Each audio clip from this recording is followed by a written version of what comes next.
Greetings and salutations, moppers, and welcome back to Fate Grand Order! Ordeal Call 3, Bellum Novae Humantis, Archetype Inception. Last time, we recruited Protea Alter to defeat Protea, who has gone rogue.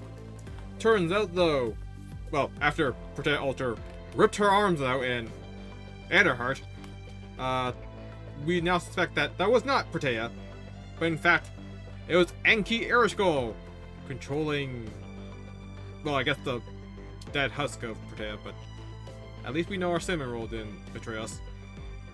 Anyways, let's continue on with Section 14, the greatest battle on the moon.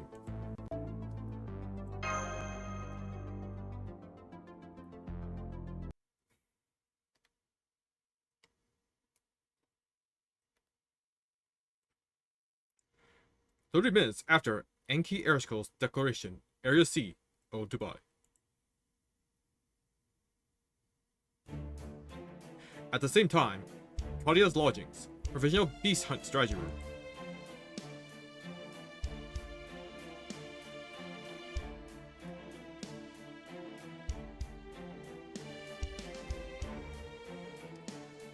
Okay, now that everyone's here, let's get started. Obviously, things are looking pretty dire.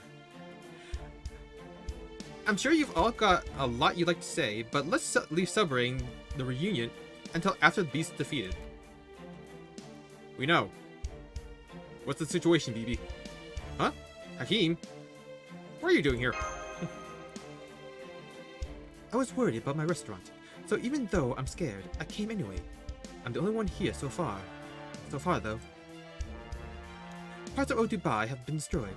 Some buildings, like this one, are still intact, though. So, I'm so glad. Now that I know my restaurant is okay, I'm going to go back to work.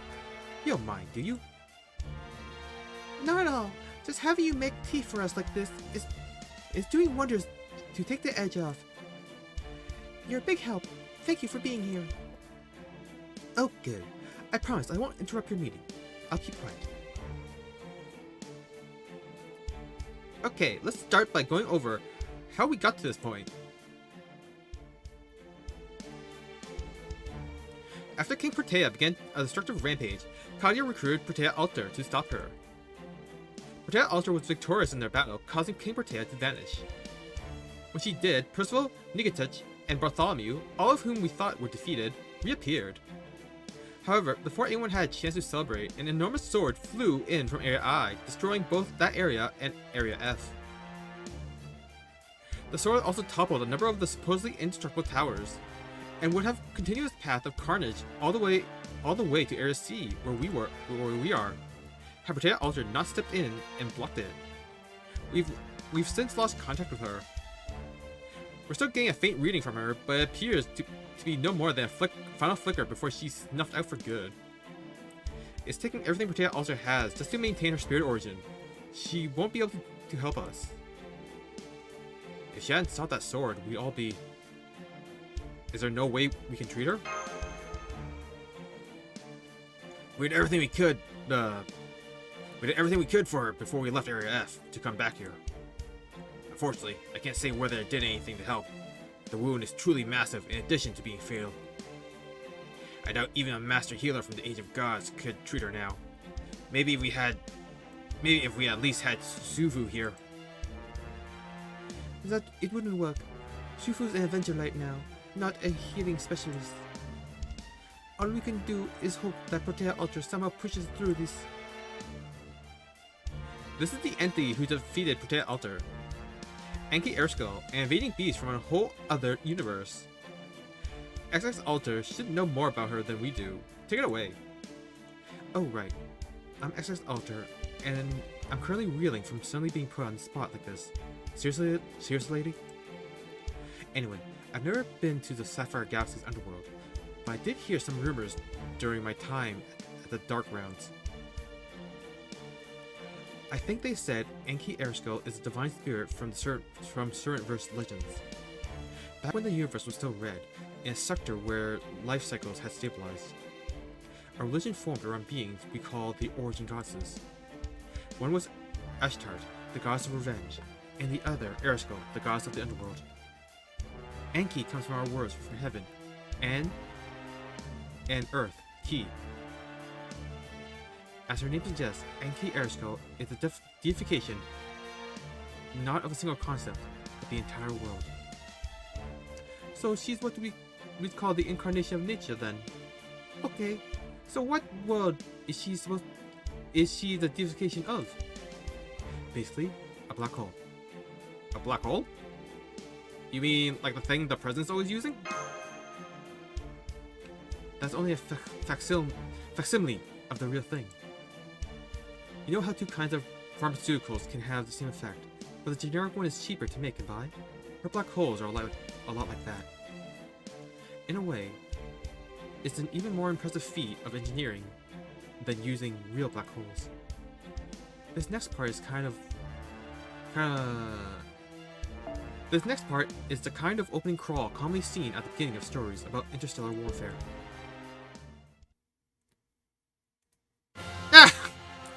A long time ago in the Origin universe, there was once a celestial body, designated as the destination of souls.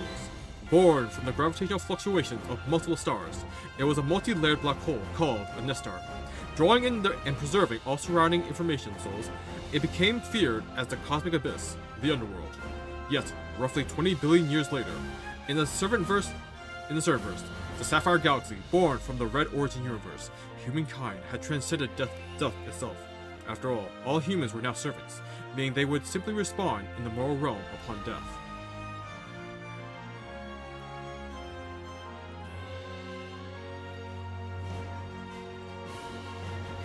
Oh, come to think of it, that's how it works on the moon, Dubai too, isn't it? No wonder the goddess of the underworld is so pissed off. I only just realized that. Hakim's delightfully sweet tea must be responsible for the revelation. Ahem. Thus, the Sapphire Galaxy universe escaped death, but one world was suffering for it, the underworld, which welcomed and preserved the souls of those whose bodies had perished. Though countless dead had once arrived at its gates, traffic dropped to zero with the dawn of the Sapphire Galaxy. Enraged by this, the gods of the underworld launched an attack on humankind. The people of that era fought back with all their might. The result was a stalemate, a painful draw. The gods of the underworld forbade respawning within her domain, while humankind remains unable to eliminate the underworld to this day.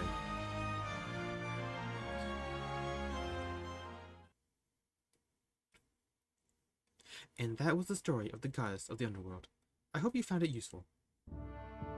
I see. So this black hole could be the underworld itself. The soul data of any dead person buried in that hole is erased, thereby preventing them from being dug up again. From our perspective, that kind of thing would definitely qualify as a dark space sector of death. When you say data is erased, is that another way of saying there's no way of escaping from the black hole? That's right. In this universe, data or information, or whatever you want to call it, can never really be lost. But being trapped in a black hole is an exception to that rule. Any data that can't be removed from the black hole is effectively lost. Or to put it another way, data that can be recovered is effectively never lost and will never run out. This means that as an information society grows and advances, there will be no more dead, since they can always be revived as AIs. That's probably what the gods of the underworld has such a problem with. Oh, so when she attacked earlier... Yeah, it was a clear act of hostility against third gens, or rather, new humanity itself. All the moon cancers we've seen so far have proposed theories as to how humanity died out in the past. Anki Erskine's thinking, however, is firmly rooted in the present. She's denying Moon Dubai and the new humanity's very right to exist. I refuse to accept this immortality situation. I refuse to let life continue on in perpetuity. You want to know my objective? There it is. I don't want to kill humans, I just want them to die. Well, Master of Kaldia, are you ready with your repudiation of everything I'm doing? Do you think I'm more evil than the city of Moon Dubai?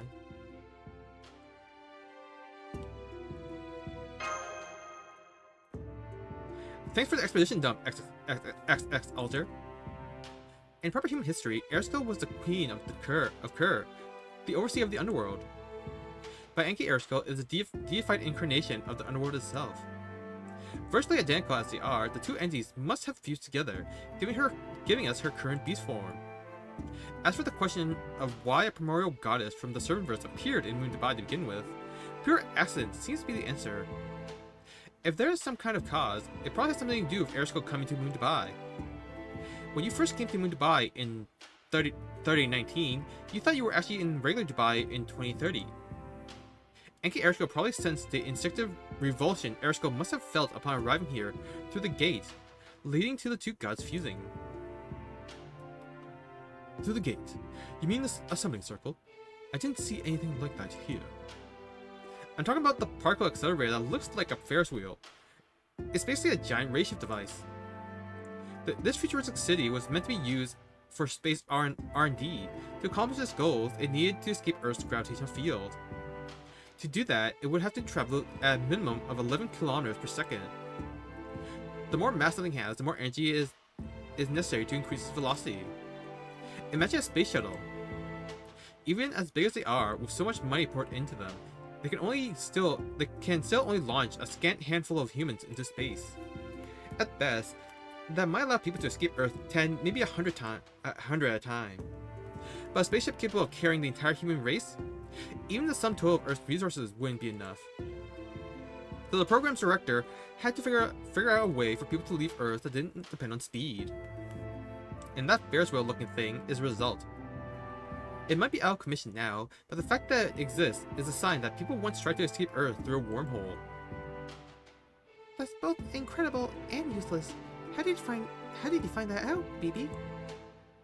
I didn't spend all that time investigating the desert for nothing. I know pretty much everything about Moon Dubai's structure now. So I can tell you for sure that the Ferris wheel-shaped gate leading to Aerskull led to Aerskull becoming Enki Aerskull. Like I said before, a being like her can only exist on Moon Dubai. I hope you can accept that. And as for you, Aerskull, you can never go back to your original world. Your only choice here is whether you'd rather keep living here or vanish. Which means the keyhole, so to speak, she used to come here from Chaldea just won't fit her current spirit origin anymore. That goes for whatever it was that changed her into a beast too, so there's no returning to that thing's original universe either.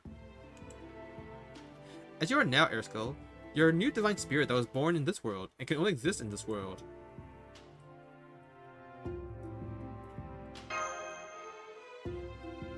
Okay, that covers how we got here. Now let's talk about where we go next. According to my unparalleled analysis, the beast possesses two weapons.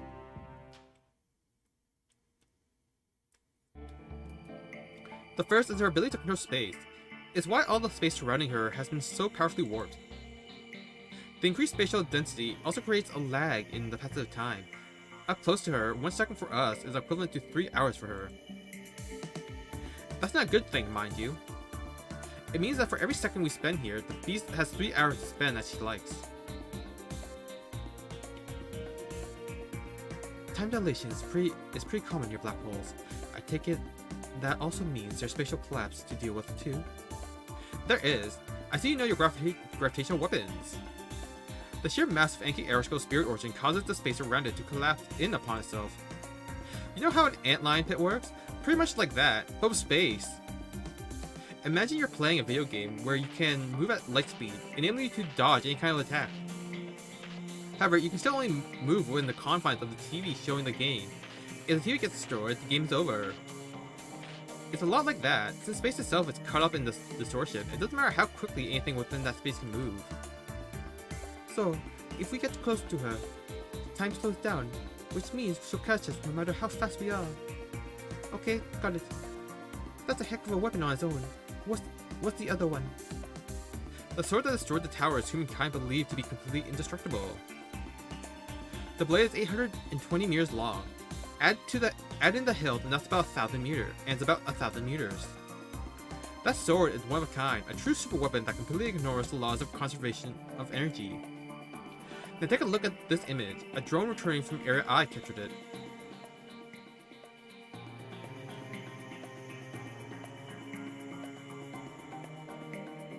Another sword!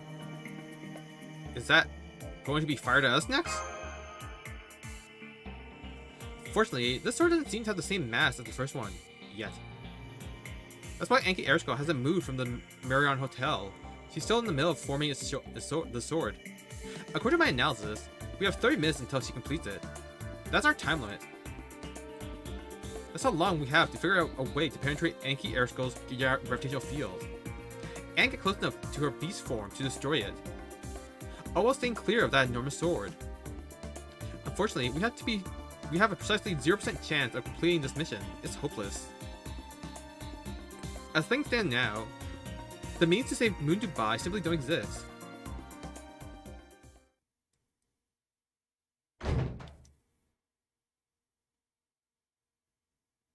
I assume this is Kazura drop? Oh, yes they do.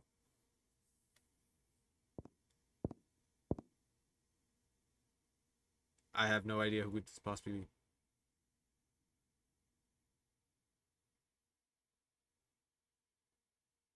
Who has those?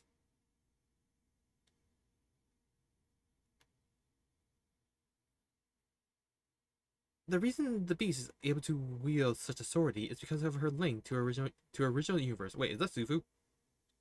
But Sufu doesn't have those charms floating around her. I don't think.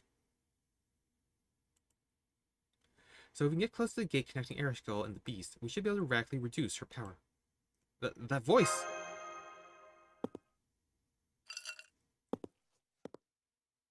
Oh! Damn it. That's what the hell were. What the hell are those things? Alright. Oh, yes they do! The reason the beast is able to wield such authority is because of her link to her original universe. So, if we can close the gate connecting Ereshkigal and the beast, we should be able to radically reduce her power.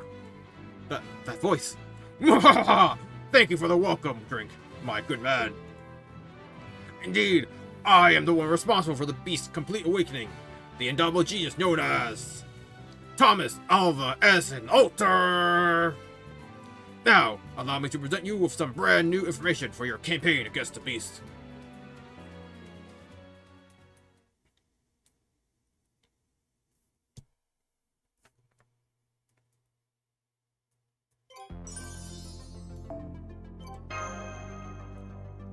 I think doing all this is like really stir my throat.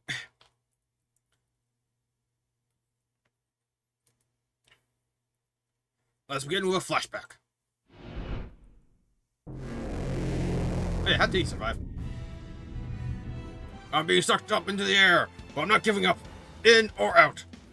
Instead, I'm going to take my devastating intelligence and use it to punch this strange phenomenon dead on.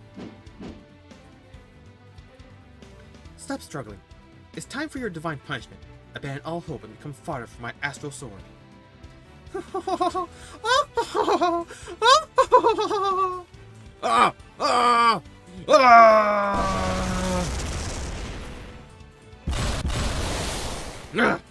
Something just slammed me back down to the ground with all the force of a rocket.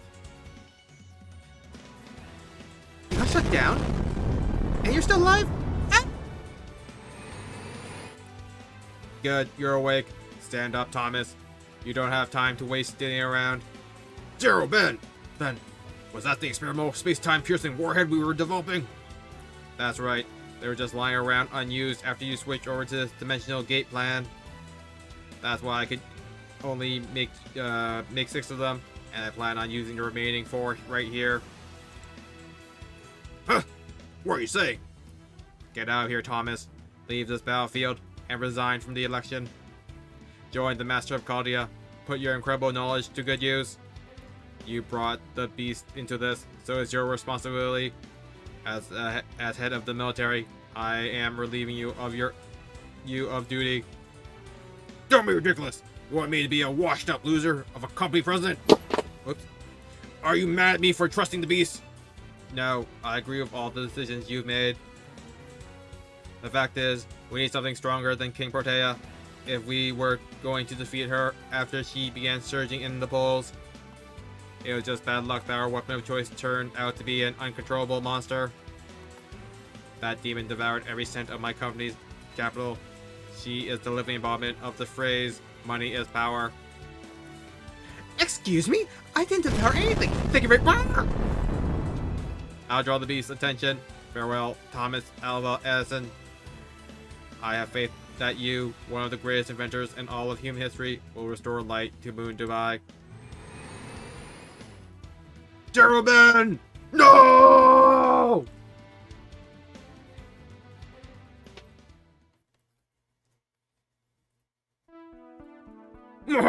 Well, all very straightforward, no? The beast's lines were my own original contribution. Though it came at a great sacrifice. I am still a man who lives up to expectations. That beast foolishly allowed me to escape. Now is the time to... As an altar? That wound in your back looks horrific. I'm sorry you had to see me like that. My Avatar company is gone. The beast has destroyed all but a few of my faithful employees. I'm afraid I'm not long for this world myself. Soon, I too will disappear. But there is something I must do first.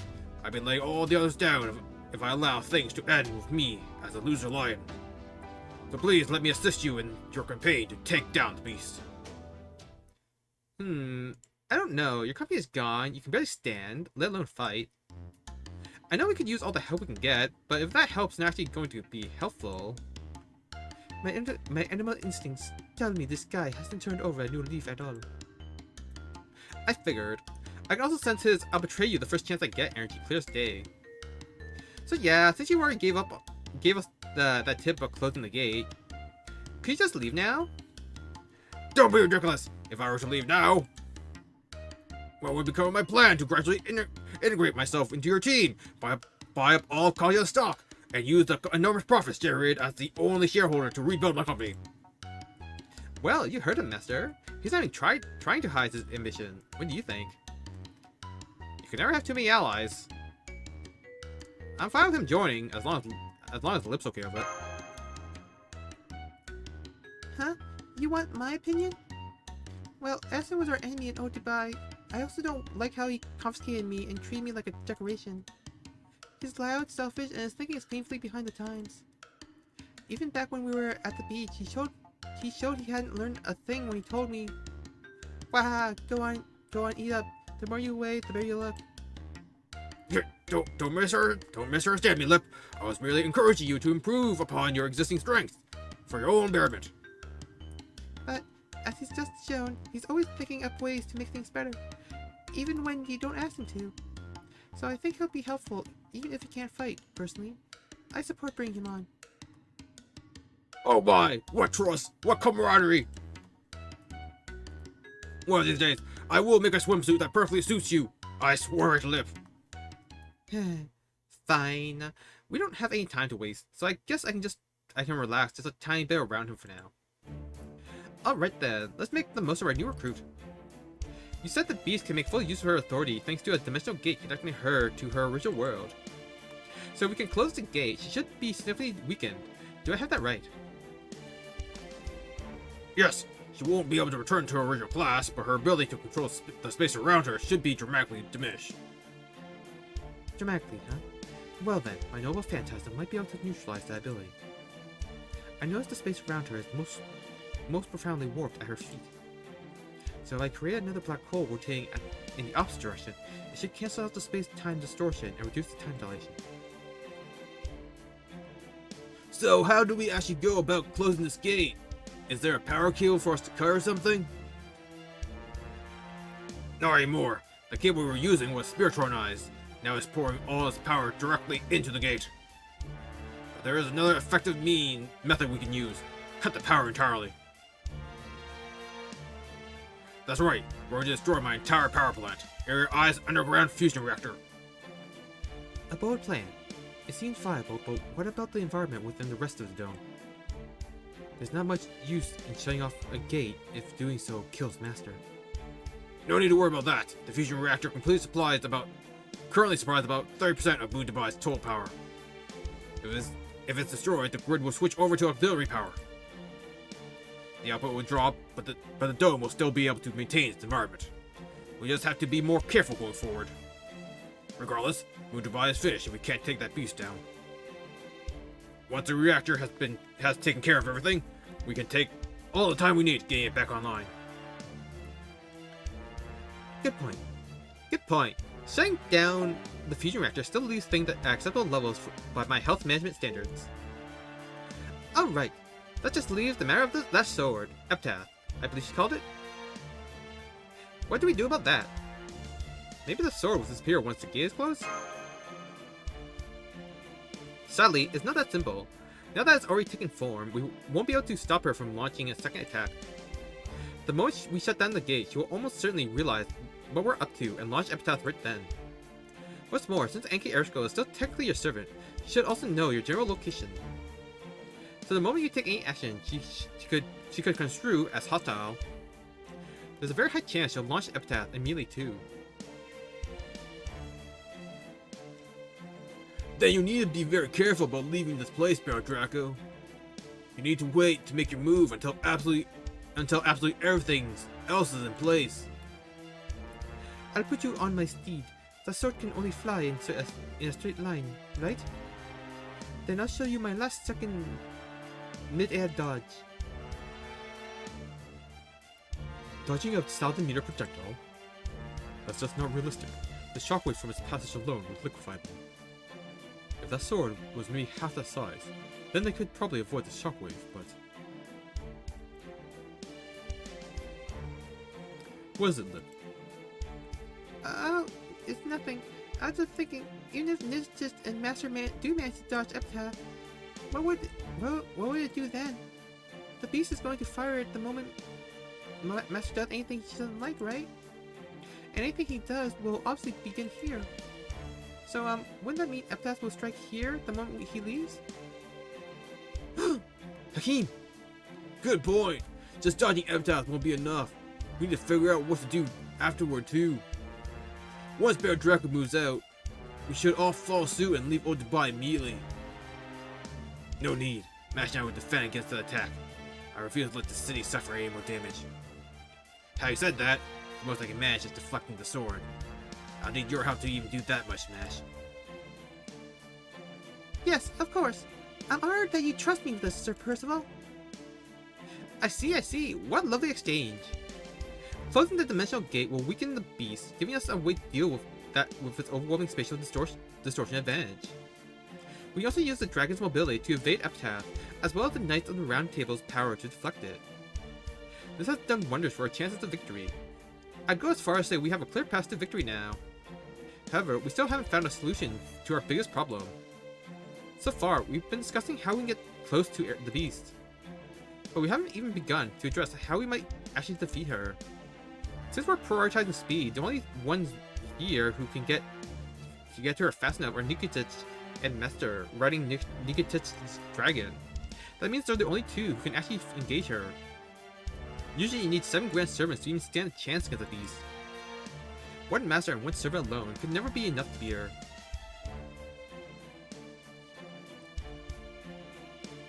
One master and one servant, huh? Are you saying that with full knowledge of the implications? Oh, and you're saying with the full knowledge of implications? Huh? What are you talking about? I'm sorry. Forget I said that. I was the one choosing to see these things uncharitably. Anyway, you're right. One master and servant alone can defeat a beast. But in this case, they don't have to. Baron Draco, you can defeat Anki Ershko without having to fight her because you're not just any master. You're her master. If you can touch her directly and use your command spells, that's it. It'll all be over. There was another master once long ago who used that method with their contracted servant to issue an edict with 3 command spells at once. Not the kind of thing you can do every day, but an effective last resort. I'll cast a spell on you so you can do it yourself. Using this method, even causing a command spell should be enough to inflict a fatal wound.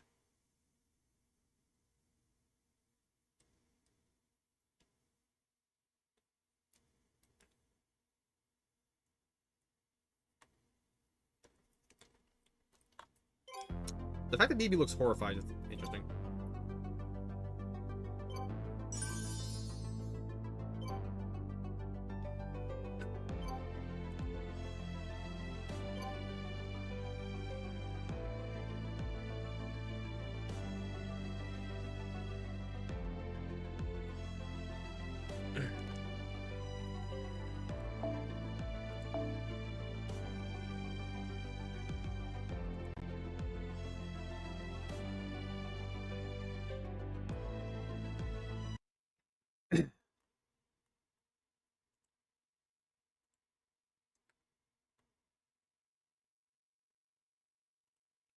58 minutes after Anki Eric's declaration, Area C, Old Dubai.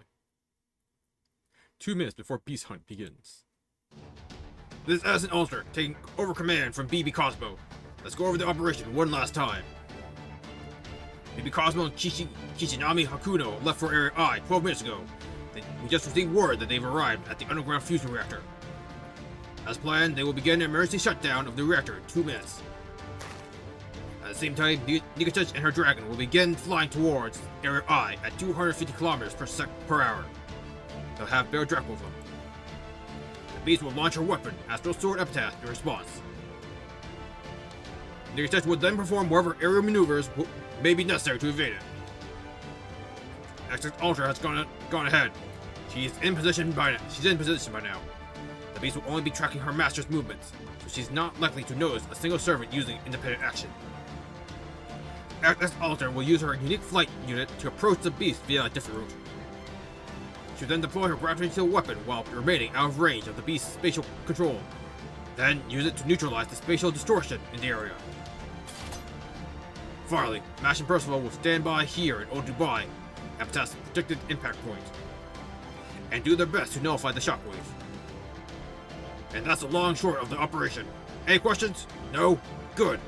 We have any time anyway. I'm counting you, Nikitich. Don't worry. You can count on me and my steed. I'll make sure you get to Erskine, no matter what. Leave it to me. Alright, everyone, to their positions! The operation will be commenced in 40, 30, 20.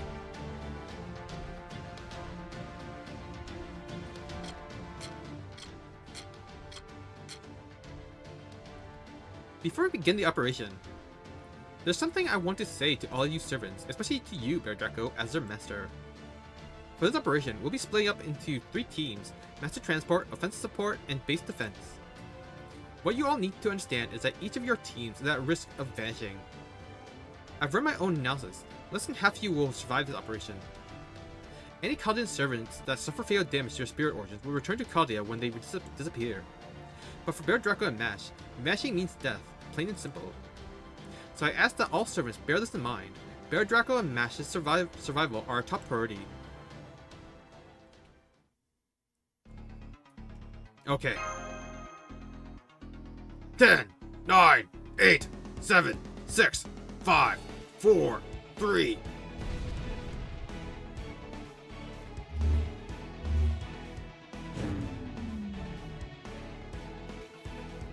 There! Reactor shutdown confirmed! Begin the operation! Let's go!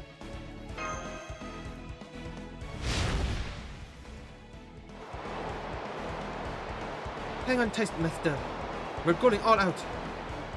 My fingers grip the reins tightly. My whole body screams in silent agony as we take to the skies with new urgency. In a mere 10 seconds, we soar 400 meters into the air, reaching speeds of 200 kilometers per hour. The rushing air stings my skin, tugging tears from the corners of my eyes. My steed holds her head high, panting with effort.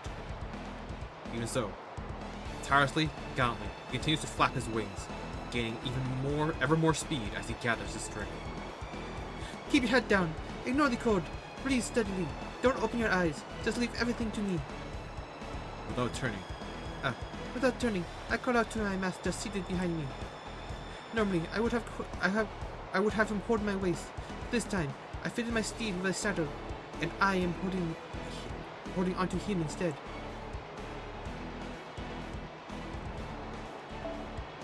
And am having him hold on to him instead. I am busy pumping magical energy throughout my entire body to prepare for the incoming impact. If Master tried holding onto me right now, not only would his hands burn off, he wouldn't survive the burst of wind coming in a few seconds. My steed is roaring. He's telling me an enemy is drawing near. Normally, that roar would sound bold and daring, but right now, it sounds more like a cry of fear.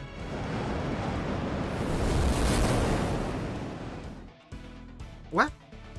For a moment, my heart stops. This is nothing like the shockwaves breaking the sound barrier usually creates. I don't have a second to waste. Even my steed won't be able to react in time. This is a wall, a giant storm wall that simply cannot be evaded. What do? I take it head on with a magical energy barrier, of course. Phoebe was right. I could definitely end up dying here. My blood is frost over. My field of view constricts into a single point. I don't mind if I die. I am a Bogatia, one of the fabled warriors written about in the Bailin. I am Nikitich, the young dragon slayer who once served the great Sun Prince himself. I have no reason to fear death. What a trivial thing it would be to die and continue soaring on anyway. But can I protect Master like that? Sorry, he is too big to dodge. Won't cut it. If I can't dodge it, then I'll just have to focus on what I can do. Forget about my own life, or my steeds. All that matters is that my master survives. I'm sorry for dragging you into my recklessness, my steed, but I pour all my magical energy into I've been gathering around onto my steed's head. His wings fold back to wrap Master in a protective embrace. If we're up against a giant sword, then we'll just have to become a giant slaying arrow. As the Bogatia stared down death, she smiled, daring yet grateful, even though the tunnel vision so common to extreme circumstances. There's no mistaking it. The sword that seemed to blot out the horizon in its entirety is growing smaller. This time, the dragon's roar was not one of fear, but of joy. He let out another triumphant cry, knowing it could be its last, and picked up even more speed. Yes, I can do this! Even while the windy vortex sliced into their skin, the Bogatia and her steed broke through the first wall.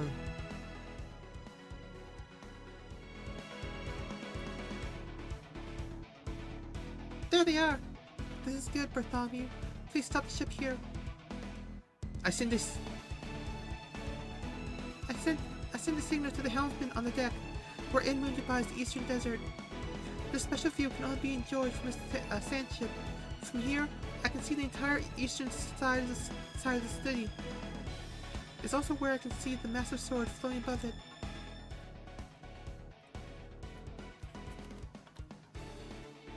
This isn't going to work.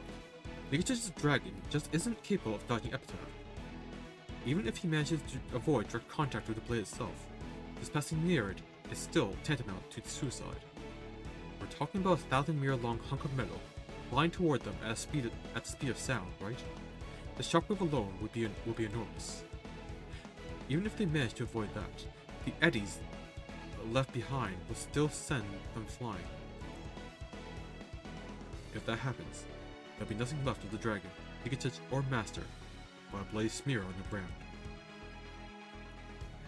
ground. I know that. We may not be able to stop Epitaph completely, but we can make it smaller. If we can compress it to a third of its size and half of its mass, we will reduce the air resistance enough for them to pass by safely. You were the first to realize that during our rundown earlier, Lip. You also said you could make that first wall they need to breach surmountable. I see. As long as you can see the entirety of something, you can use your skill to compress it. But I thought Master also said you can't use that skill on Moon Divide. Something about how your entire spirit origin will fall apart when you try to use it in standard space. That's right, and Epitaph is even bigger than King Portea. If you try to use Trash and Crush on it, Passion Lip, the load on your spirit origin will be so great you'll compress yourself instead. It'll be fiendishly difficult, just like with Portea. It could kill you if you try, but there's one major difference between now and then. This time, if you succeed, you'll be able to really save someone, so I'm leaving the final decision to you. When we were facing Portea, there was nothing I could do to help. No way for me to save anyone. I was helpless. Trying to compress her would only have destroyed me. But not this time. This time, I can really help. I look out to the city from aboard the ship. My thrashing crush requires me to be able to fit the entire target into my field of view in order to function properly. When we were facing Protea, I was able to meet that condition thanks to her distance and slow movement. But this time, my target is a sword moving at incredible speed, too fast. So I need to look at it from far away, so far even Master can see me. Even from here, I can tell that sword has greater information density than Seraph. Then when I try to compress it, the full force of the recoil will hit my arms. It'll probably take me 3 seconds to compress it, and my body won't even last one. Man, if this were cyberspace, there wouldn't be any recoil. It would just be a matter of can I or can I not.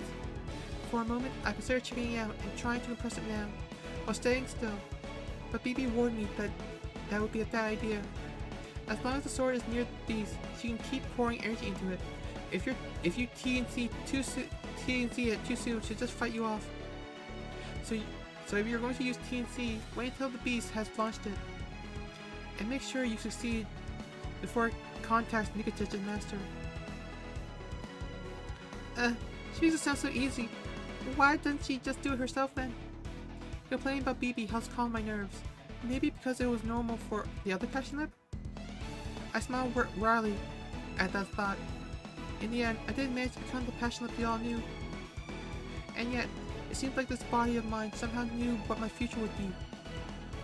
They're about to start the countdown, Lip. Are you sure about this? Yes, please don't come near the deck while I do this, Bartholomew.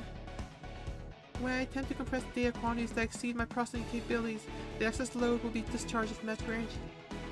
In other words, the ship's deck is about to become a maze of swirling electrical storms. And I couldn't bear to hurt a hero that's always been so considerate of me, even if he's never put it into words. The countdown reaches 0. 1. I focus on the entire sword and activate my skill. 0.2 of a second later, my arms begin to crack. Nerve, bone, flesh, all begin to burst within my spirit origin my body. For most, pain like this will result only in slight bruising. Nothing too terrible, but my nerves are dozens times more sensitive than most people's, making any pain unbearable. Pain shreds my every nerve. It feels like my brain is short-circuiting. It hurts so much. So please, so much, please, make it stop. Just let me disappear. Damn you, BB. I should have known you were lying when you said this was tantamount to suicide. This isn't tantamount to suicide. It is suicide. Pure and simple. I wish I could just let my hands drop and forget all of this. But if you succeed, you'll be able to really save someone. Who? As if I have to ask. Him. This is my chance to repay him for everything. For stopping me from killing myself. For not comparing me to the friend he lost. That's right, I'm doing this for my master. Right. Up to now, in my initialized state, I've been an efficient, egoless, perfect AI. And a perfect AI would never do anything like this.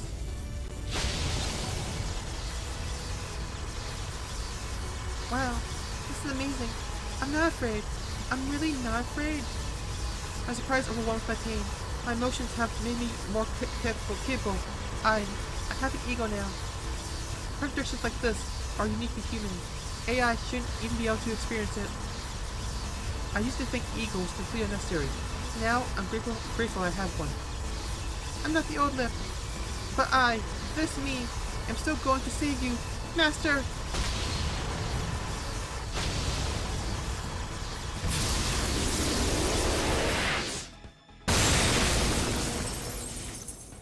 My metal hands shatter like so much glass.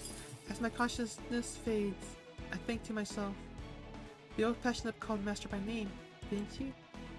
Well, it's a little embarrassing. It might have been a truly wonderful time while it lasted.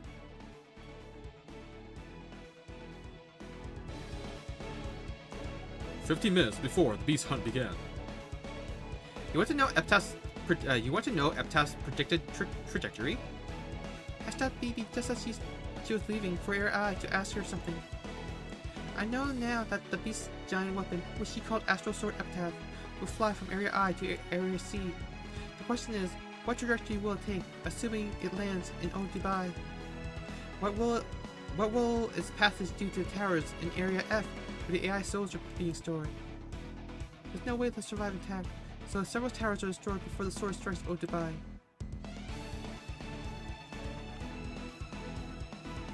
Oh wait, no, this might be Mash and Percival.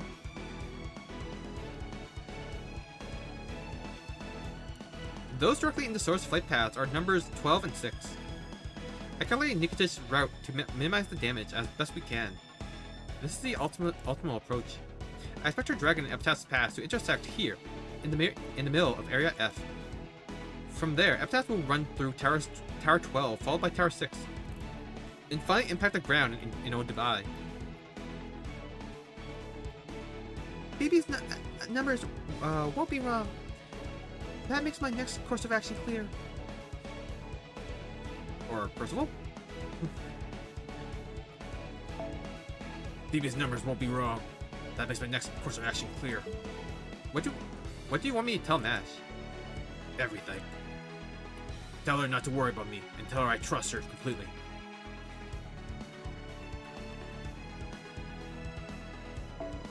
Okay, then I'll recalculate Epitaph's expected collision energy on the assumption that Lift's compression succeeds. There, assuming your Node Phantasm and Spirit Origin both function at full capacity and at max durability, try to diverse trajectory to the rear. Oh, there's still the lip. Try to divert the trajectory to the rear left at an elevated 10-degree angle. That way the towers won't suffer any damage. I'll also let Edison Alter know that Epitaph's predicted impact point has shifted by 200 meters. I tell her thank you. It may not be worth pointing out at this stage, but she truly is wise, considerate, and impartial. Let me just confirm one thing. Are you making this decision? No, it was Percival. I was right. God damn it. I tell her thank you. It may not be worth pointing out at this stage, but she truly is wise, considerate, and impartial. Let me just confirm one thing. Are you making this decision in your capacity as a knight? Of course, a knight would gladly serve as a shield for the innocent, but that's not quite what I'm doing here. Yarishko's still one of us. I don't want her to be the only one carrying a heavy burden. I'm not going to wish you good luck. No one already know you'll succeed. Farewell, Percival. On behalf of AIs everywhere, thank you for being such a good friend.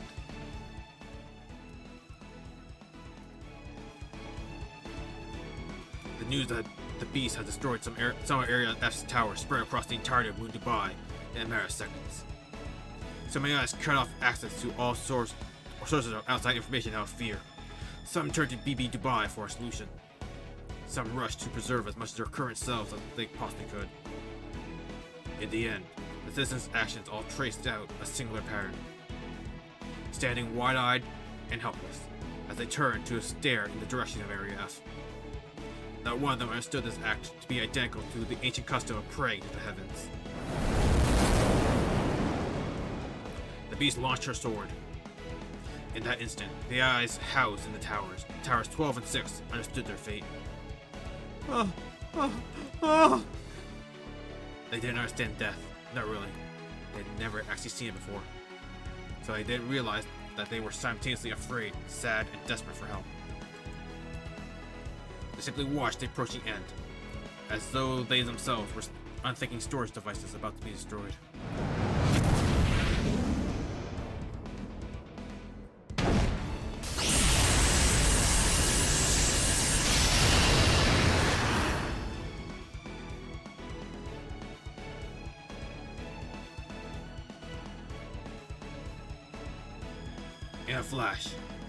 In a flash, a burst of white light deflected the sword and disappeared. The citizens could only gasp, struck by the sheer magnitude of what just transpired. Little did they understand that they had just witnessed a miracle created at the hands of a single knight.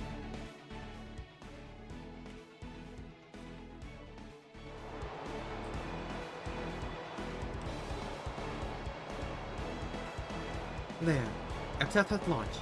I set my flight unit's thrusters to full and take off. My target is, of course, the beast. Since I was laying low at the edge of Area E, It should have a clear lane of approach. Yeah! I hear Nixus letting loose a warrior's roar from all the way over here. It sounds like a cry of true exultation.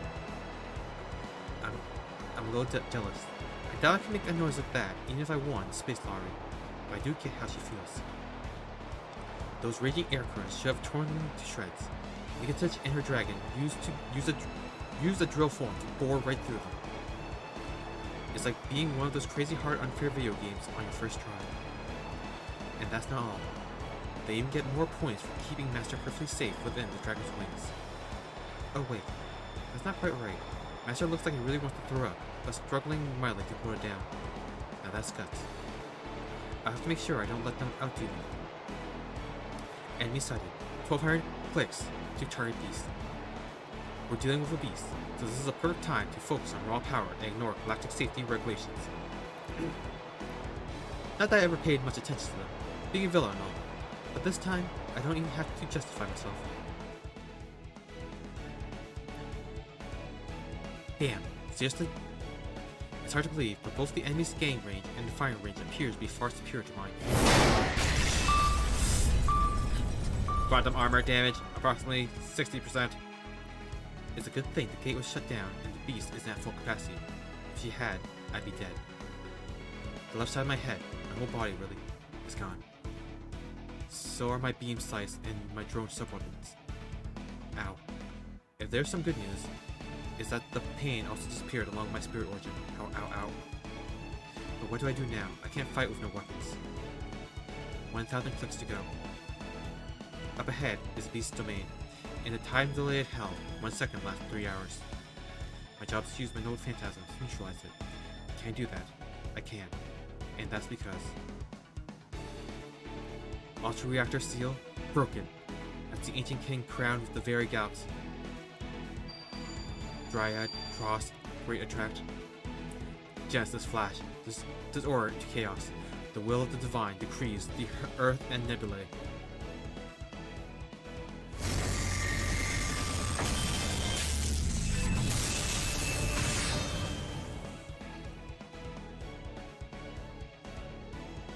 Huh, you see that?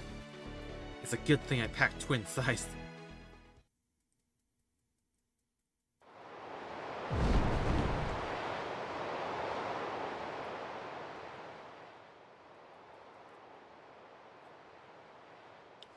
Lift your head, Master. We're here. Anki Erskine, take me to her. Don't stop now. Keep going. I know. I can do that. Exit Ultras. Damn. She didn't make it. I'm okay though. I can still fight. That's what it means to be a Bogatia. I'll deal with you right to the end. Isn't that right, my steed?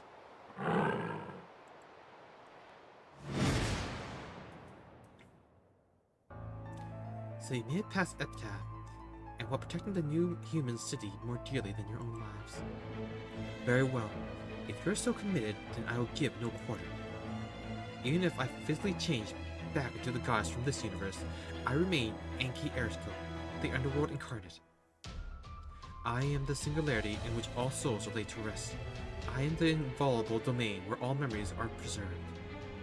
And if you think a mere human can lay so much as a finger upon me, you are gravely mistaken.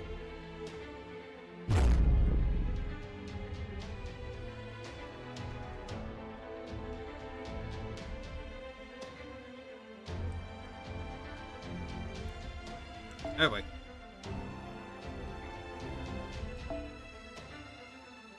Okay, so Avengers are you go.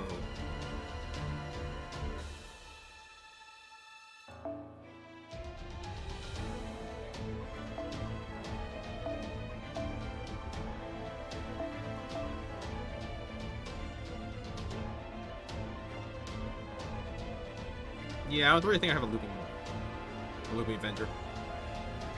For a single target.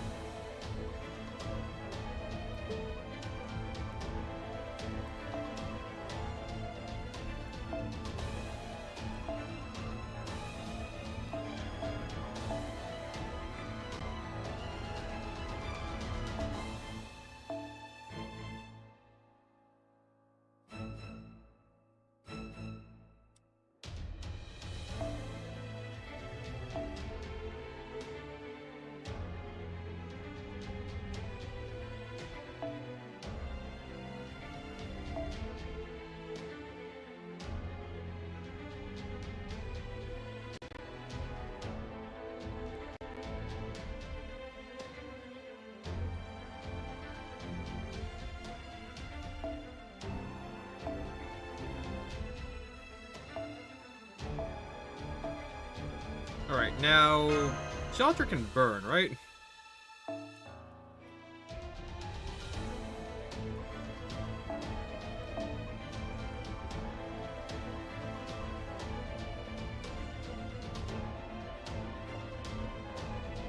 No, she cannot.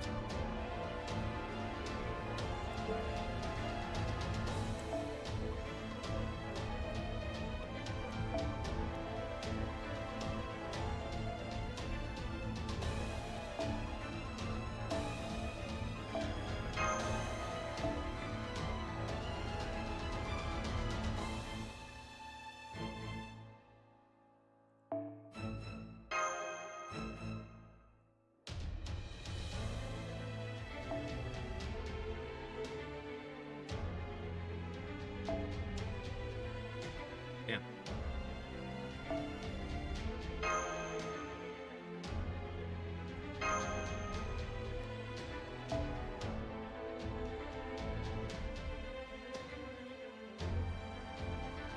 I think it's gonna be a long fight, so I should pick Gander just in case.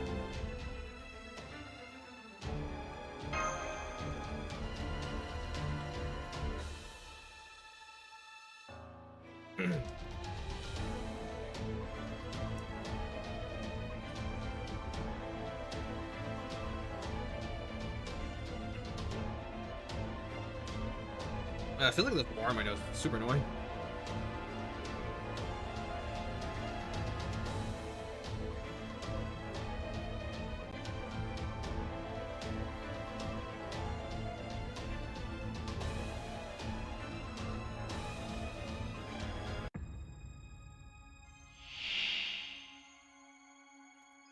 Hey, bye.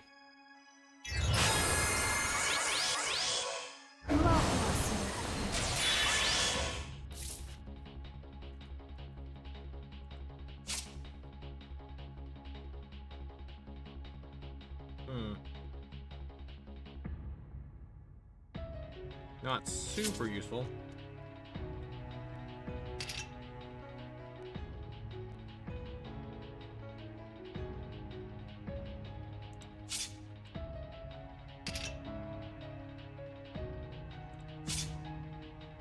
No team abilities. Oh no, gain stars. Awesome.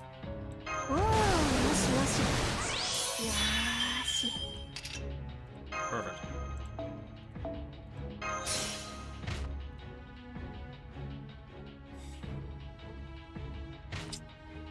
Debuff from me is annoying. I just realized I only have one Jotter card.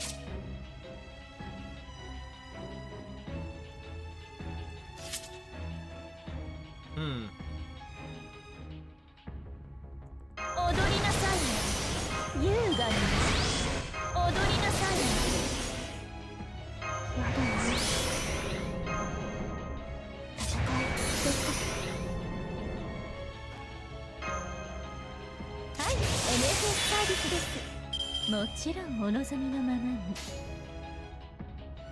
さあ、100倍返しのお時間よ。やります。いいわね。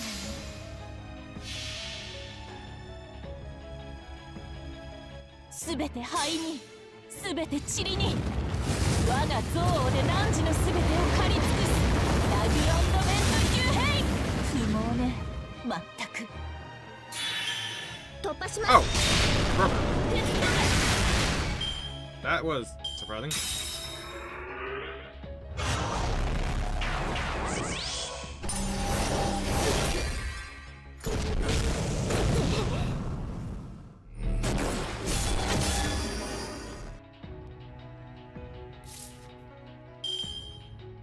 Nice.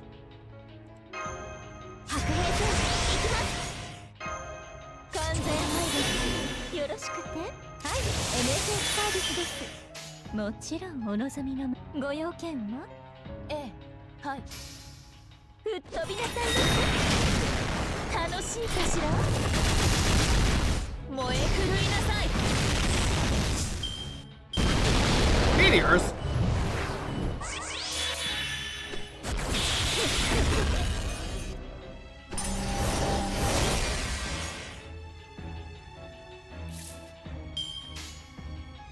もう選択は正しいわ。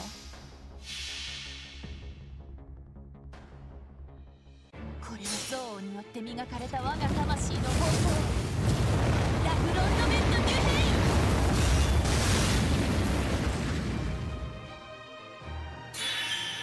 回れ回れ、なめんな。炎の中で踊るつもり。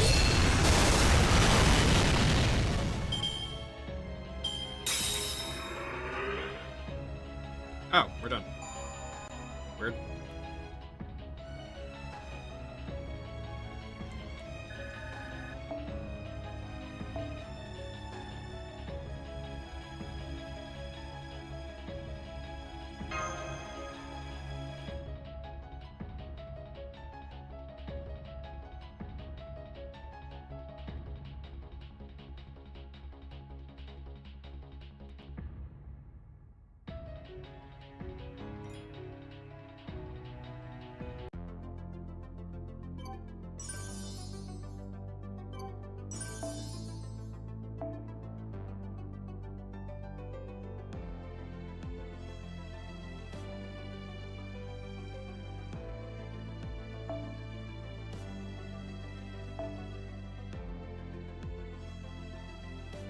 Okay, let's see, we're going full power here.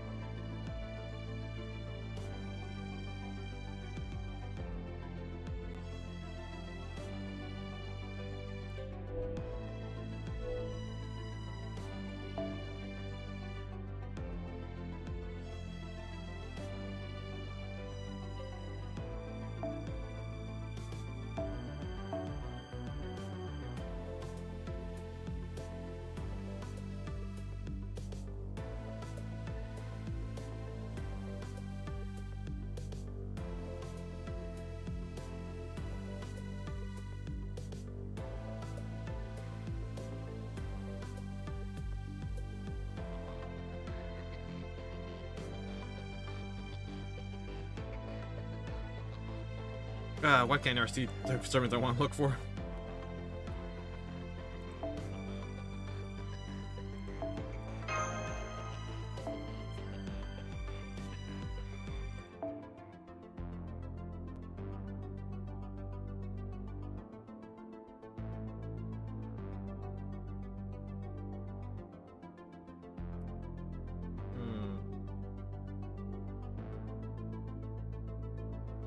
Do I run out of support? Or do I have like a backup plan?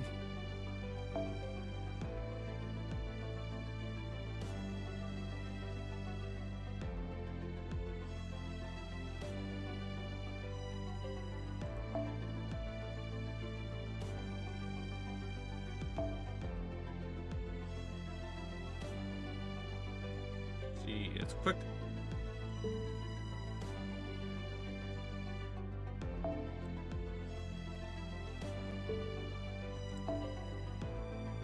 That's the wrong dress lady.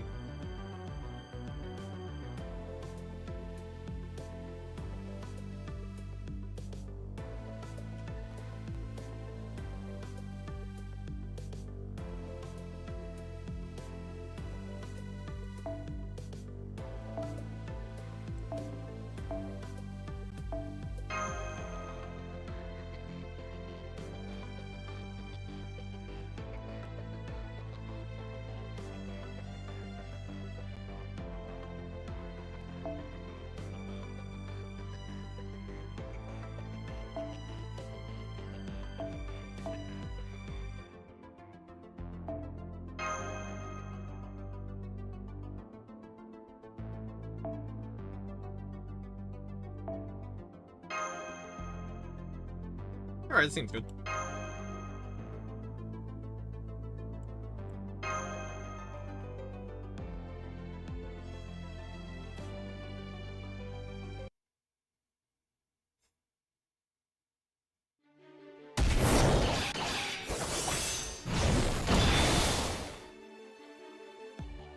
You call my sword? You? I'm your servant? How dare you?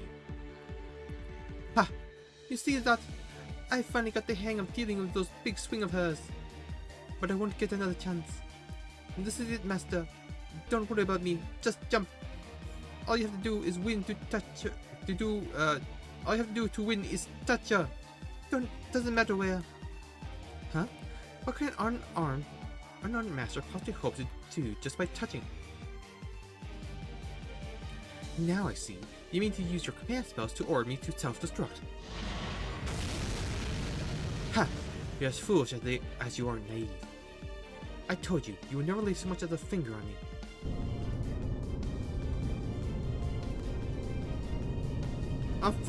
No, wait! I'm being sucked in? Ah!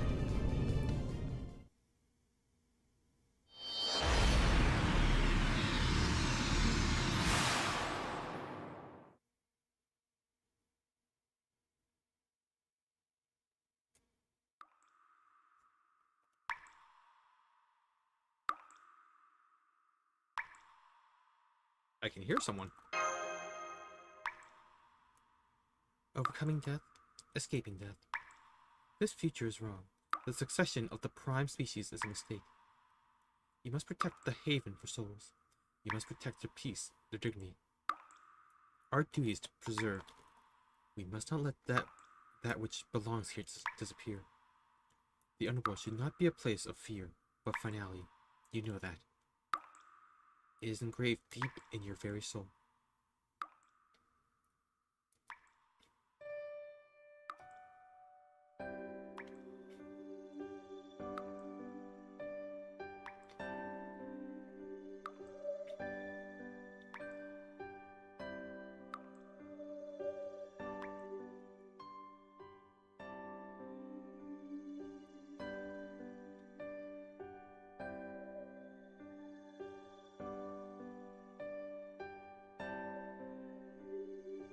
Those were her memories. Is this Urk's underworld? No, this is Anki's underworld. The great beyond, where souls come to have their final resting place. Basically, you're inside of me. You mean you ate me? Just like that? What do you mean by that exactly? What? No! You came at me really suddenly, right? So you got converted to Spiritrons, and now you're inside my underworld. It was just an instinctive response. I was so flustered. I couldn't stop myself. That's all. Anyway, I'm still going to have to kill you here, but maybe this is a good opportunity, since it's just you and me now. An opportunity for what? I want to understand what you think of Moon Dubai in this underworld. That is, me. I'm sure you tried to protect Moon Dubai because you thought it was worth your efforts. You probably like the idea of a world where you'll always come back to life, leaving death no more than a thing of the past. Well, yeah, it's amazing. Sure. Though as a 21st century human, I'm also a little jealous. But you really hate this world, don't you? Is it so wrong to be immortal? Of course. I want to destroy it as soon as I'm finished with you. As the underworld, I'm the place where souls, the data that comprises people's lives, go to be preserved for all time. Put another way, I'm the final chapter in the story of every person ever to live. People are only meant to have one spirit origin in their lives. The idea that they could just start using it again, even after it stopped working, is too ghastly for words. In a world like that, the stories of all the souls who are still resting for eternity in the underworld lose all meaning. That's what happened in the Servantverse, when all of humanity became servants.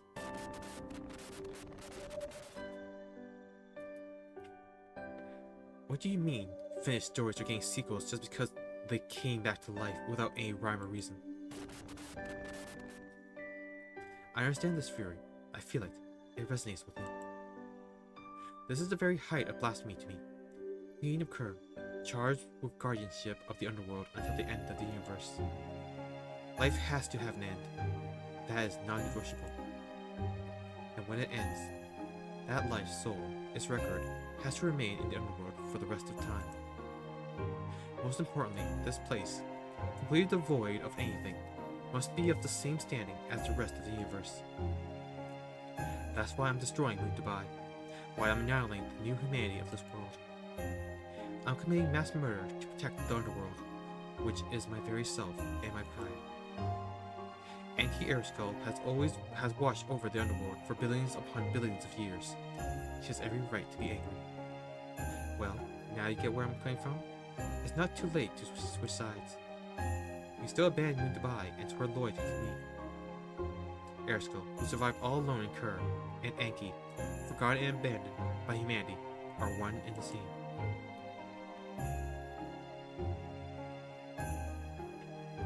You're jealous of these humans and the more immortality they've gained, aren't you? It's been painful coming to the future and seeing just how far short you fall of them, right? It's okay, Bear Dragon. It's fine to feel that way. You're qualified to come with me if you like. No. That's the one thing I'll never understand. Why not?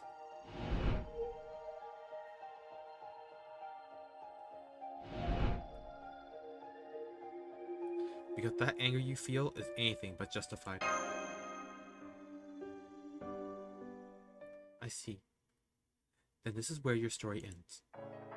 If you think you can order me to take my own life, you're welcome to try. This is my underworld, my personal domain. The voices of the living have no power here. As the Sapphire Galaxy's evil of humanity, I will collect the souls of everyone on this lunar city, starting with yours.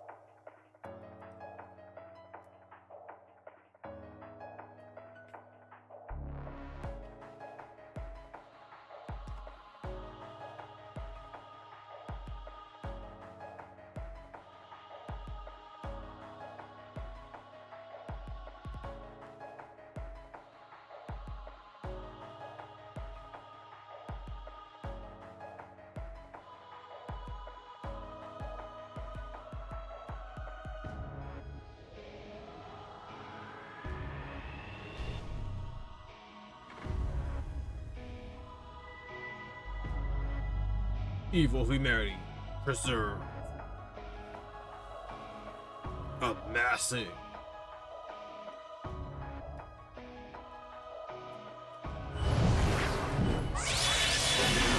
Oh dear. Let's see, immune debuffs, increase resistance to all attacks, increase resistance against no phantasm attacks, increase XP, increase MP damage, increase damage to humans, apply an order defense to yourself during MP attacks, and apply state of granting buff. Grant buff to yourself during MP attacks. And we have increased MP damage, increased attack, and increased MP gain.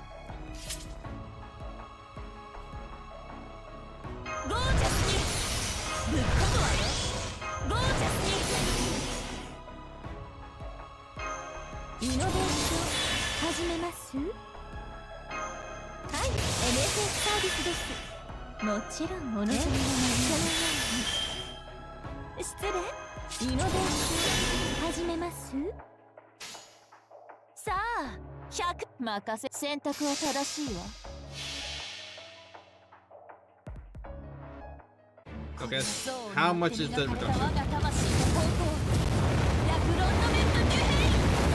It's a lot! Oh, that's good.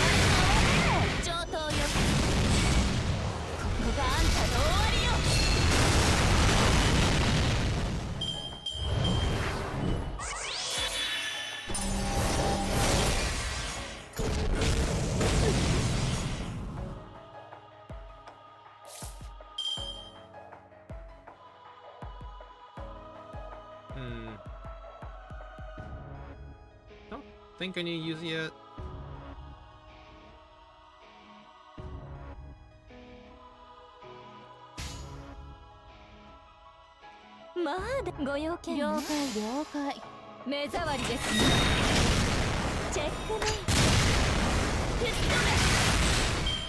Nice.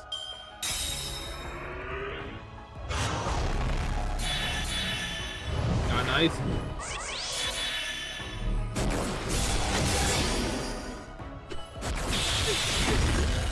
Damn it!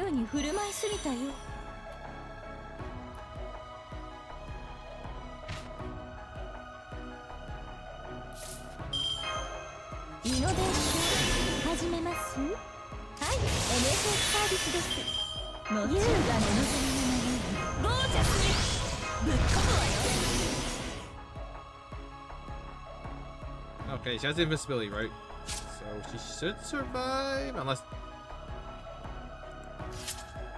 you can get the Pierce Invincible by default, which is gonna be annoying. Don't have a Buster attack. Unfortunate. 燃えないかし選択は正しいわ。刃なら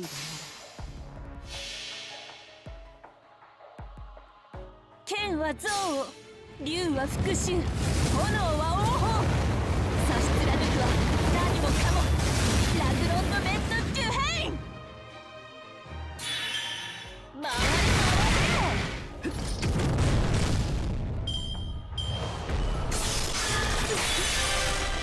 Yeah, it's fine. この裏に Not fine. It's bad. ちょっと寝るわ。Well done.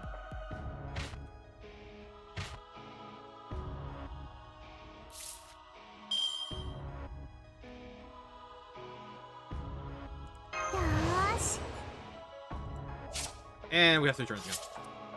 Fantastic.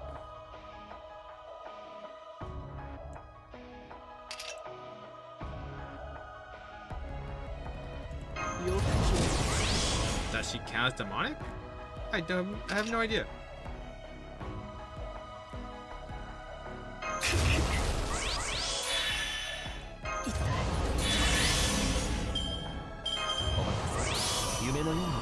Wait, 20% off.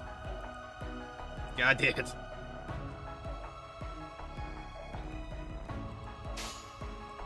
お望みのままによいそうですそこせい聞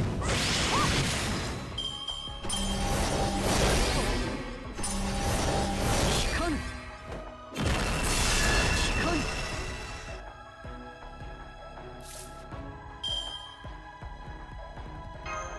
何事もやればできるさもう一頑張り。お任せ夢のように片付けよ Here's hoping. やよい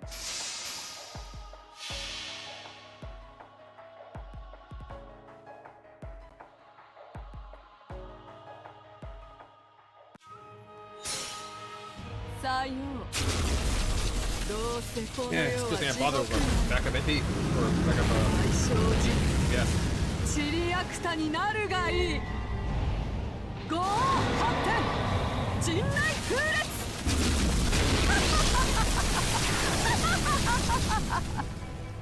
Did it work?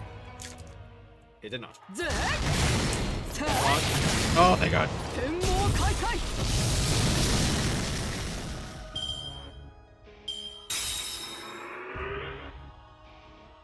Oh, thank God. I had nothing left.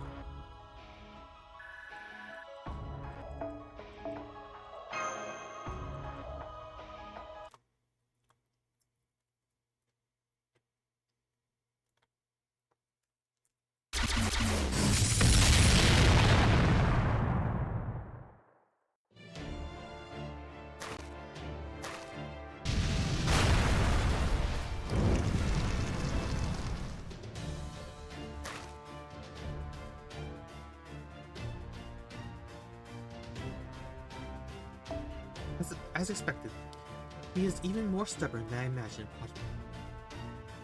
I don't relent in my assault, and still he keeps pushing forward. With every step, he draws on his inner strengths to come closer. With each passing moment, he draws nearer.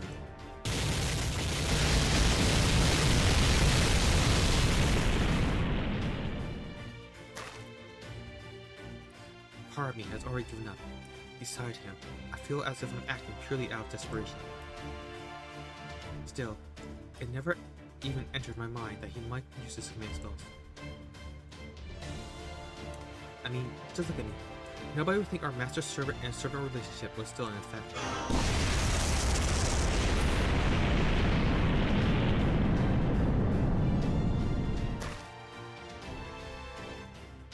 A little further, and I'll be in reach. He stretches his hand toward me. His gaze deadly serious. I have no idea what could be driving him so fiercely. Doesn't care about becoming obsolete. Doesn't care about being looked down on. Seen as worthless. That's one thing I'll never understand. For that matter, what do you mean never understand? Is it never a stretch? Does that mean there's something you would understand then? The thought is so absurd, I laugh and inspire myself. Before I know it, his hand looms before me.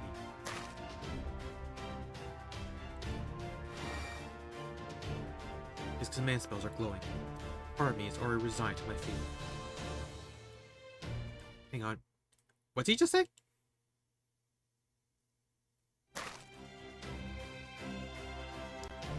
Why my command spell? Wake up, Airsko!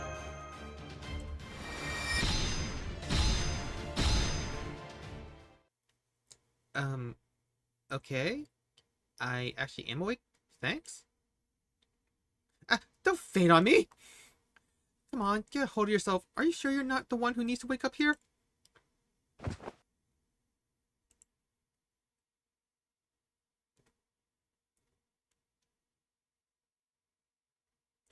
Geez, what were you thinking? Wasting your only chance on such a pointless order.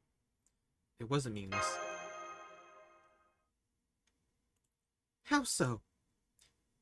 You're going to plant flowers, right? Even if your underworld becomes worthless, and no one goes there anymore.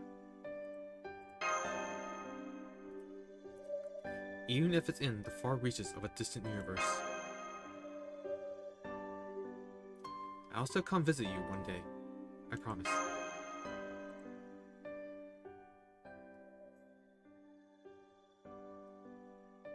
I can't believe it. What kind of person passes out on the enemy he's just been fighting? It's ridiculous. He's not taking the threat I, a beast, pose at all seriously. Maybe I'm not as intimidating as I thought. I swear. So that's what he meant by never understand. Erishko wouldn't get angry about something like that. She didn't become the Queen of Kur for the glory. Okay, you win. I'm awake now. And now that I am, it's over.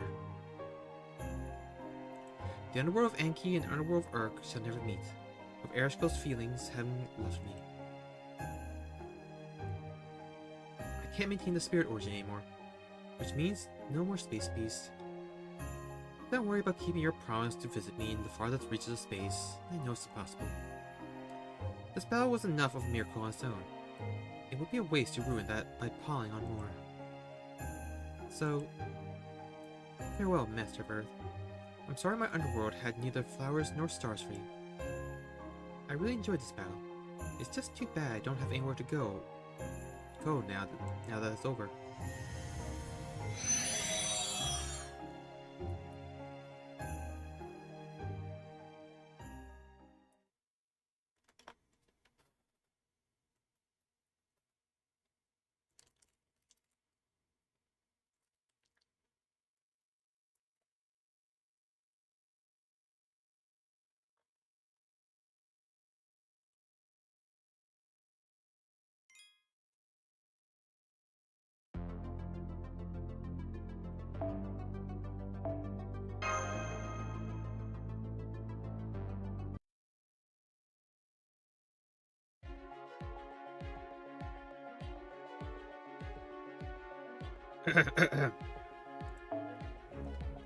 Spatial anomalies in the beast vicinity have returned to normal, and the moon Dubai-wide communication outage has cleared up.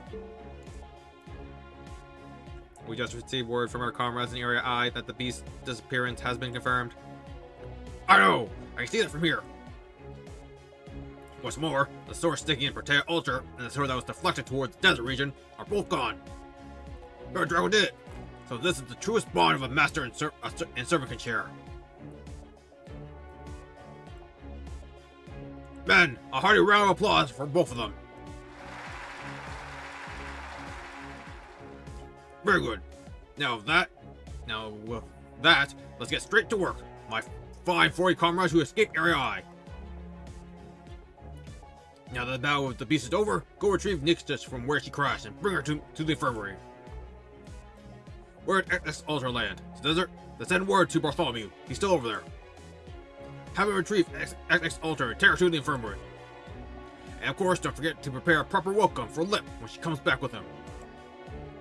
As for Percival, who so valiantly defended the towers from Epitaph, after an impact like that, I sadly doubt he's... What? What's that? You wanna go look for him anyway? Very well. Go right ahead. Mwahaha! Who knows? A servant that brawny might just have arrived. As for the other brave servant who saved our lives.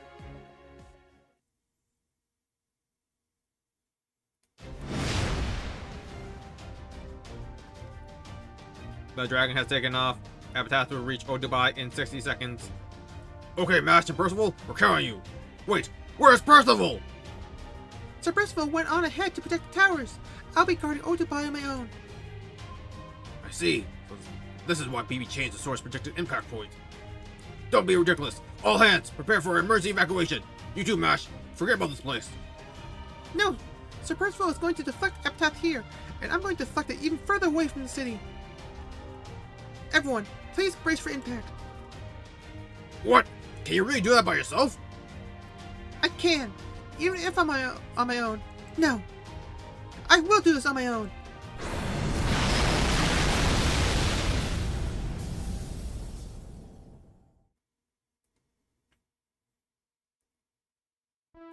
You've already taken Mash to the infirmary, yes? So one servant saved the lives of countless citizens on Moon Dubai, but the other protected Dubai itself. We owe her our lives. Make sure she gets the very best treatment from our top-of-line units. Yes, sir. All units, move out! Phew. That's one matter over and done with. I wish we could go help protect Ultra as well, but I simply don't have any more manpower to spare. I suppose I just have to bring in some of the old Dubai weaklings from the mall and employ them as temporary hands. President Edison, aren't we going to go pick up Baron Draco too? I would love to, believe me, but we can't pinpoint his location. Remember how he fell into those dark clouds swirling around the beast? There was still no sign of him even after they cleared up. Oh, we know he's still in Area I. I have a line open with BB Cosmo right now. She and Kishinami Hakuno should both be just fine. So once they emerge from the underground facilities, I'll have them look for Baron Draco and meet. What is it, Mr. President? Did I make a foolish, plebeian mistake? Up there, Lieutenant Boiliar. Take a look at the sky. That is, the outside of the dome. Outside the dome? But that's just empty What?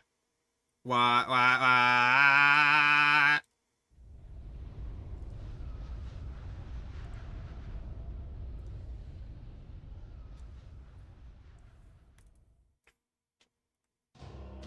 Mr.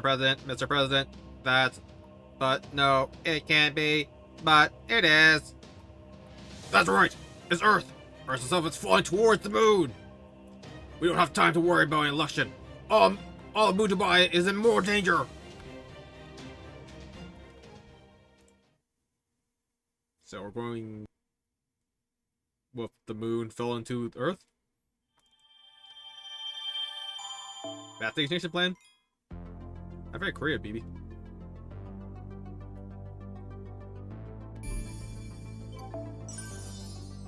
It's a lame castle. And it's a bunch of fights.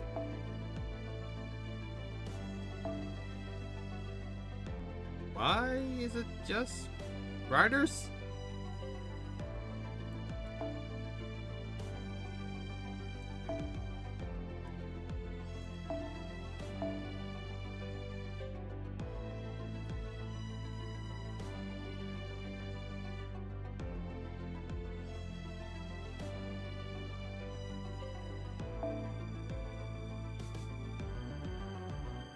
Yeah, you know what? I bet Metal Sleeves will be fine.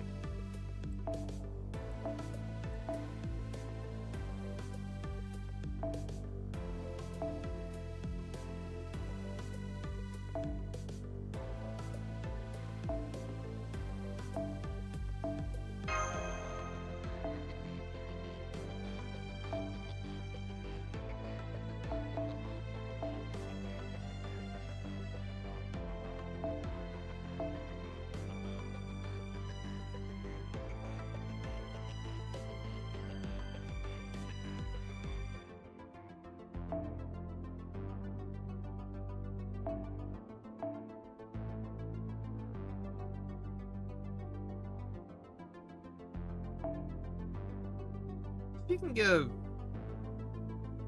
MP up, right? Strength, increase MP for dress, like guts. Oh, she can't. Oh, crap.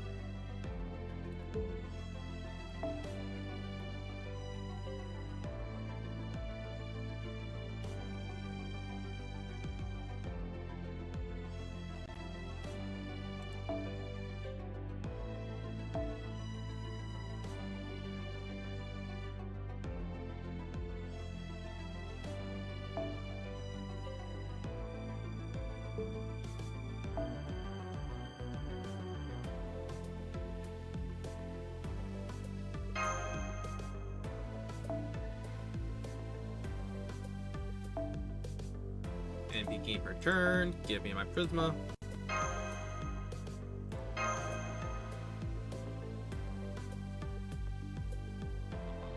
Alright, that should be fine.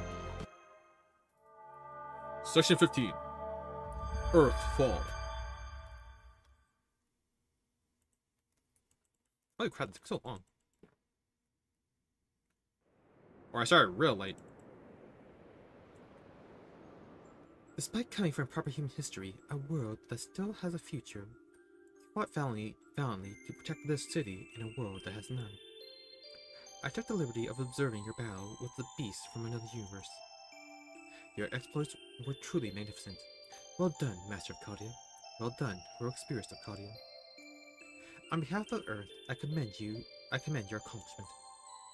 You have shown me once again how precious humanity is, and that it is worthy of my trust. That value will never change, no matter what manner of evils you commit or mistakes you make. I have no intention of wiping humanity out. I wish only to celebrate your final moments before you depart. However,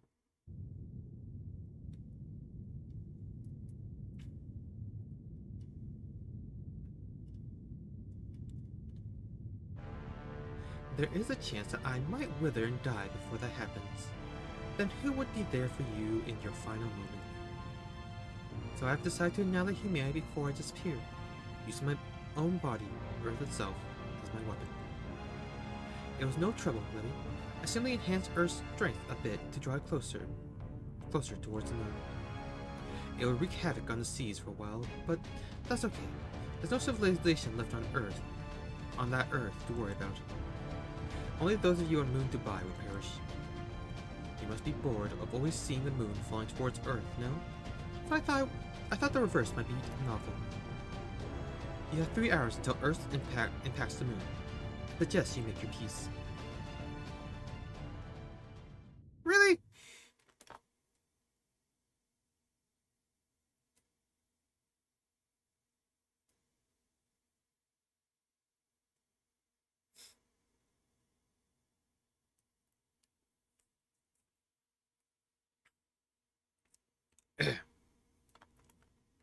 Crap! His body is still reading us dead.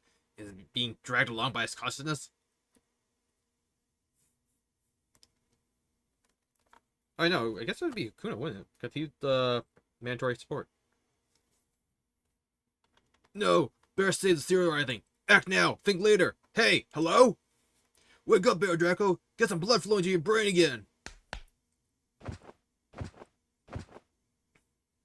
Damn it! It's not working! Maybe he needs something stronger. Something that feels like a crisis? Now what could rock his subconscious to his core? Aha! Hey! Wake up already, Bear Draco! You're gonna be late for school! I'm awake! I'm awake! Ah! Oh hey! It worked! Nice! Good morning, Bear Draco! Akuno? Where am I? I feel like I heard some kind of massive bombshell declaration just now. Heard that too, huh? I guess it must have been conveyed telepathically or something. Anyway, I'm afraid we don't have much time for small talk. Take a look up there, Bear Draco.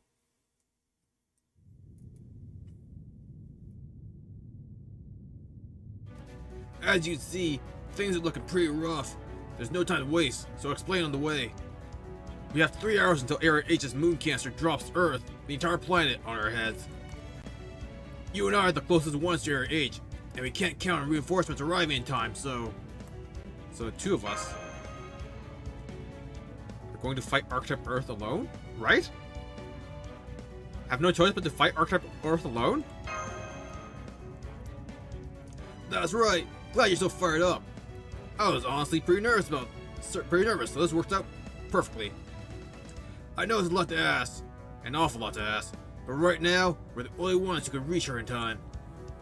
Please come with me, Bear Draco. I know I can fight at full strength if you are there too. Of course I will. Come on, let's hurry. Now come on, let's hurry. Absolutely, I feel the same way.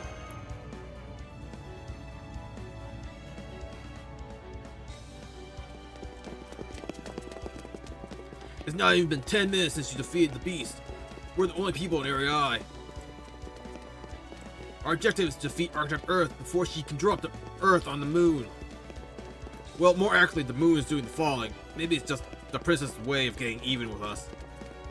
According to the brief conversation BB had with Edison over comms, most of the other servants are still unaccounted for. Bartholomew and the mechanized soldiers are on their way to find Nigatich and Actix Alter after they crash landed. Mash, no, she's fine. She just passed out after using a ton of magical energy to defend Otubai. I'm a little concerned there's no word about Percival, but I'll let Edison worry about that. It looks like your part went well, Kakuno, but where's BB? I'm glad you and BB Cosmo succeeded, but where is she? It took us longer than expected to initiate an emergency reactor shutdown. It makes sense they'd have tight security, it being the heart of Moon Dubai and all. Still, we figured it out. The real problem was what came after.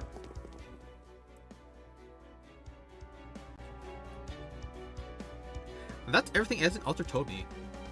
Hakuno, I'd like you to hurry back to the service and rendezvous with Bear Jacko. You and he are the only ones who can reach Area H in time. I know it'll be a tough battle for the 2 of you to handle on your own, but... Don't worry. Bear Jacko is as strong as they come. Besides, I fought this true ancestor before. You have your own job to do, right, BB? So I'll leave you to it. Good luck. Thank you. My first task is to confirm Lip's current status. After that, I'll work on treating Protea Alter, or rather, keeping an eye on her. It's only a matter of time until she comes back, after all. Oh, could you also keep what happened to Lip to yourself for now? She was the key to its operation success.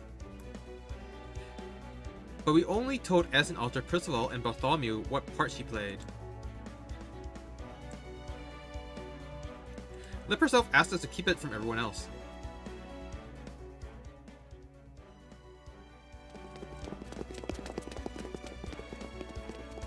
BB head to Area F. Protea Alter still hasn't recovered yet. She said she was going to examine her wound and, if possible, treat it. Which is all the more reason for us to stop Earth. If we don't, her efforts will go to waste. We're going up against Archetype Earth, a vampire known as a true ancestor. There's a reason we can't defeat her, or rather, why our strength alone won't be enough.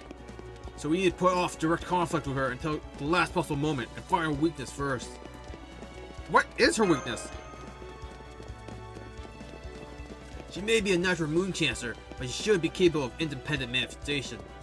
She can't manifest unless someone summons her, only she doesn't have a master. So either there's a relic or something in Area H that called her here, or some other cause for her manifestation. Whatever the case, once we find out what made her appear here, then we figure out our strategy. That's when we'll take the fight to her. I don't fight battles when there's no chance of winning them. Alright, we're almost at Area H. Be ready for anything as we make our way in.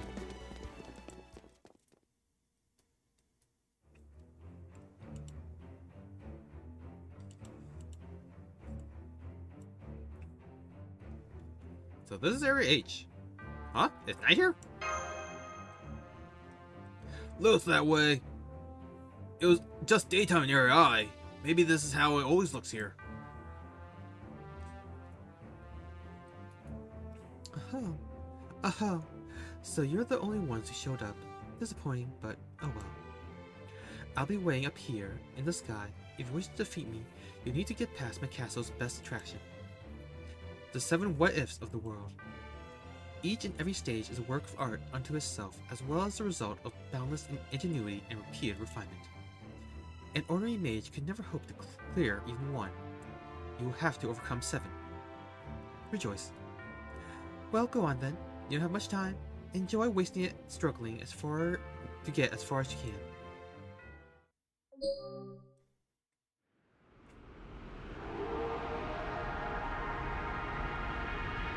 Something's headed this way! Is that a reality marble? It looks like a warp gate, but it's nowhere near as delicate. She's actually brute forcing the entire world to attack us. I know there's nothing you can do to be careful here, but try your best anyway, Bear Draco. I have no idea what kind of world or monsters wait in store for us.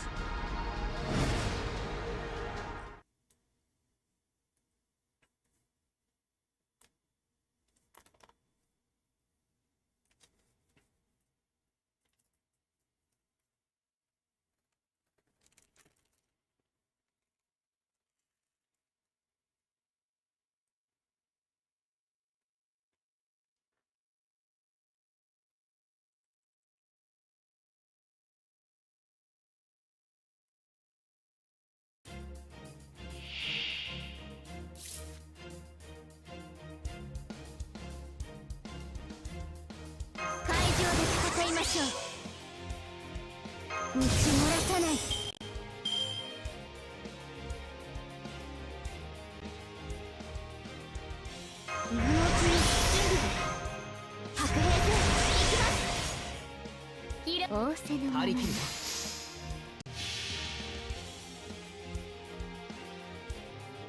フライトラインクリア。レディーラウンチゴー。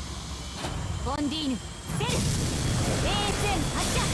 ガレットフローク。道を描け。フライトアルビオン。Ah, crap.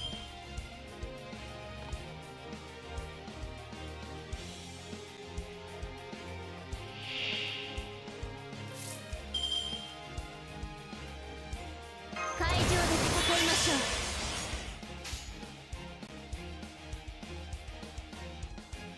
広くコーチンしてないぞ。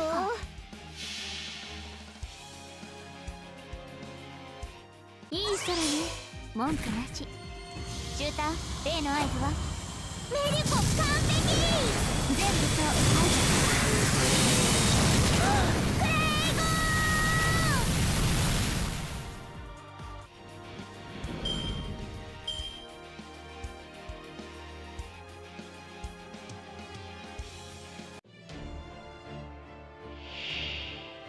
Break bars!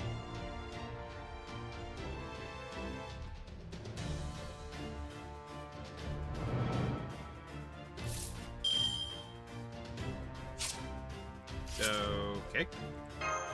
今のうちに準備。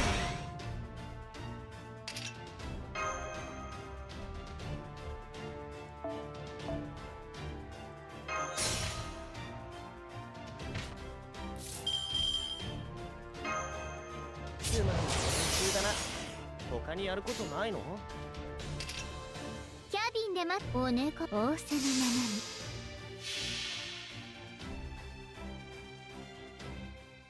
フライトラインクリア。レディーラウンチゴー。ボンディーヌ出る。ASN 発射。ガレットフローク。道を描け。フライトアルビオン。1ドラム300発。蹴散れ。打ちつけ。仕上げる。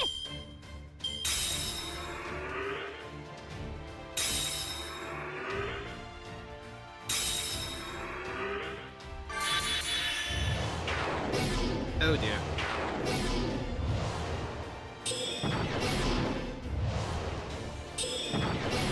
What? You fiends! こういうつまり練習だな。他にやることないの？ Oh, this is unfortunate.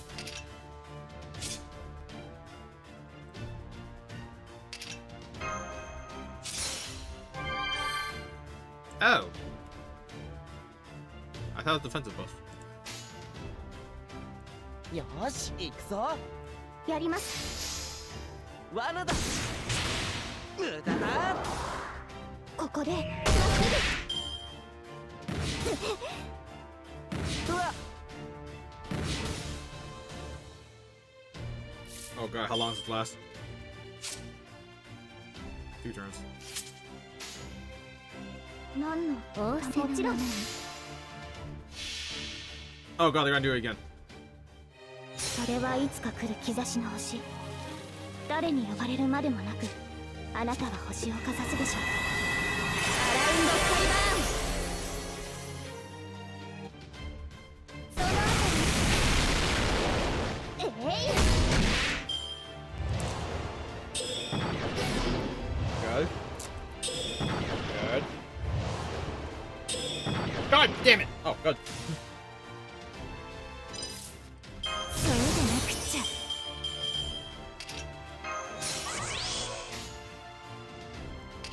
この仰せやった。 Please die. 見えた。フェアリーコントロール。すぐに帰るよ。グッドハンティングフェアリー。君たちもこの名は無理強い。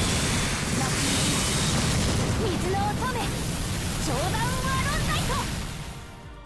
God damn it. 走れジャネット。蹴散れ打ちつけ仕上げる。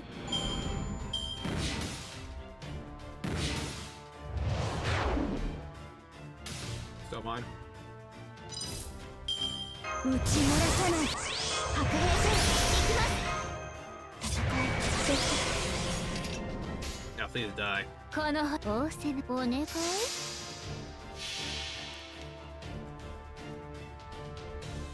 見えた。フェアリーコントロール。すぐに帰るよ。グッドハンティングフェアリー。君たちもこの名は無理強い。ラッピー水の乙女超ダウンワーロンナイト。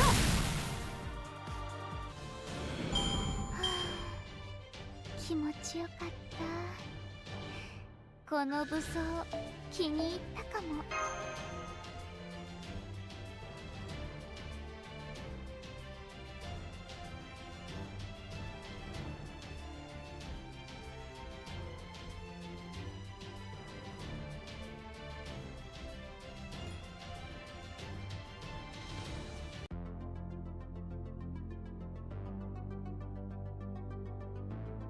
Alright, I'm gonna call it night here. And we'll continue on tomorrow, because, we got the spoiler-free walkthrough. It's gonna be nothing but fights. Holy crap, that's a lot of fights. Wow.